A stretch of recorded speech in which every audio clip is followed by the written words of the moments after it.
I never want to leave Eastertide behind without thinking of the powerful and moving encounter between Thomas and Jesus. You know the one I mean. Grace told the story in our reading from John's Gospel. As we touched on last week, John is moving us on to discover and understand for ourselves where to find Jesus now. In that sense, we are Thomas. We are making the discovery that if we turn up for meeting, if we have the humility and the hope week by week to participate in the gathering of the people of God, then we encounter the risen Christ in the midst.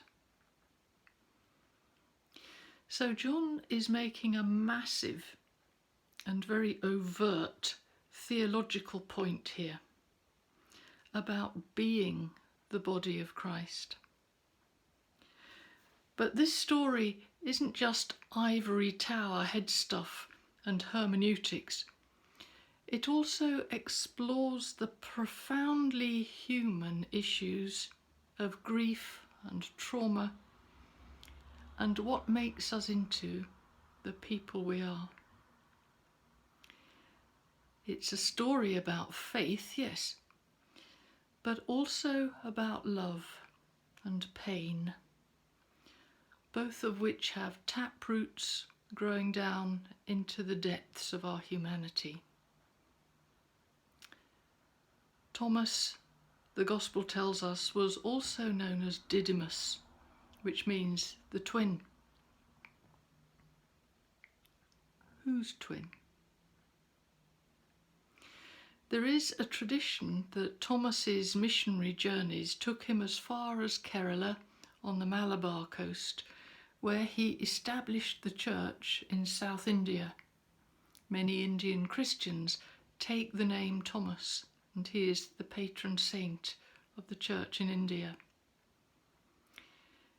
In Kerala, there is a belief that Thomas was the twin of Jesus, which makes you stop and think, doesn't it?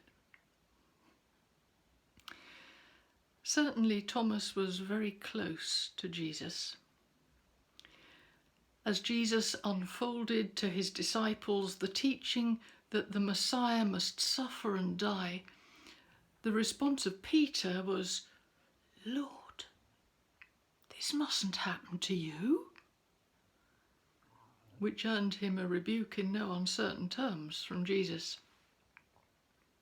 Thomas's reaction was different. "Let's go with you so we can die together." Thomas loved Jesus with all his heart. I wonder if you have ever lost somebody you loved that much. In the course of working as a church pastor and as a hospice chaplain, I've sometimes listened to people trying to put into words what that loss has done to them. They express it in different ways, but what it amounts to is that they have lost themselves. A huge chunk of themselves, or their entire identity, or the point of being alive at all. At a point in my own life when I went through a massive and profound bereavement, I felt as though I had lost so much that the person I had once been had ceased to exist. At that time, I took for myself a new name, Ember, life that burned and sat covered in ashes. Thomas had lost everything like that. Lost the one he would have died with, the other half of himself. No doubt that's why he didn't turn up at the meeting. There was no point anymore. The heart had gone out of it for him. He had nothing more to be or to bring, to give or to say or to offer without Jesus. He gave up. That's what bereavement does to people. And in the story about Thomas that Grace read us, John offers us a roadmap through grief, a template for managing the pain of bereavement. He offers us a way of channeling the agony of love and loss. We may or may not want it, but that is what he does. He shows every Thomas how to find Jesus, how, as Shakespeare put it, to knit up the ravelled sleeve of care. Healing, says John, begins in loving community. But the thing that really snags my attention in this story is not so much what suffering did to Thomas as what it did to Jesus. One of the more unhelpful verses in the Bible, in my opinion, is Hebrews 13:8, which describes Jesus as being the same yesterday, today, and forever. Along with that earliest creed of the church, the simple assertion that Jesus is Lord, it tends to create a sense of immovability, a stasis. It fossilizes Jesus into an establishment figurehead. It institutionalizes him into something, not someone. There are two stories in the Gospels that powerfully challenge this attempt to turn Jesus to stone. One is the story of the Syrophoenician woman in Mark 7 and Matthew 15, who argued with Jesus because she needed him to heal her sick daughter, and at first he said no.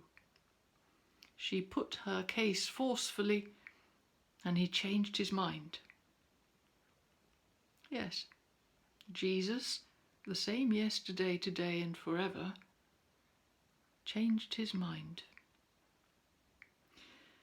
And the other story is this intimate encounter between Jesus and Thomas. Thomas, wounded beyond bearing, traumatized, grieving, aching with loss, encounters Jesus. And what does Jesus do? He reveals to Thomas his own scars. He invites Thomas to take a really good look, to touch the wounds of Jesus.